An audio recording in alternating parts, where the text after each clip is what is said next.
The obligation and the job of government is, you know what? To get something done.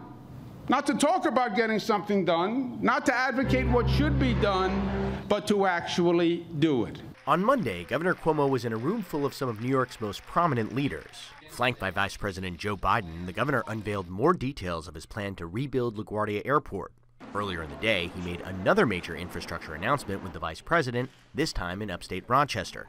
But while the governor has looked to define his legacy as making government function, his approach is still the subject of negative headlines, as his hard-charging tactics seem to rub some fellow Democrats the wrong way, most notably leading to a very public squabble with Mayor de Blasio. The two clashed again this past week over MTA funding. There's no question right now that some of those disagreements, some of the discord is coloring the sense of what the governor is able to achieve and may in fact color the fact of what he is able to achieve by making it politically more difficult to assemble the majorities. The governor has also broken ground for a new Tappan Zee bridge. Ultimately, some believe these types of projects will be the legacy that defines Andrew Cuomo's tenure. I think his legacy will be written not by the fights, and he does like to mix it up, but rather by his economic blockbusters that he announced. Cuomo has also been faulted by some Democrats for working too closely with Senate Republicans and not doing enough to help elect a Democratic Senate.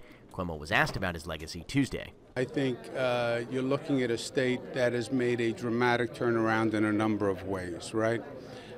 You would have to say that you now have a government that functions where you didn't have a government that functioned before. A big test for Cuomo will come next year during the legislative elections. The entire legislature is up for re-election, although Cuomo himself is not on the ballot.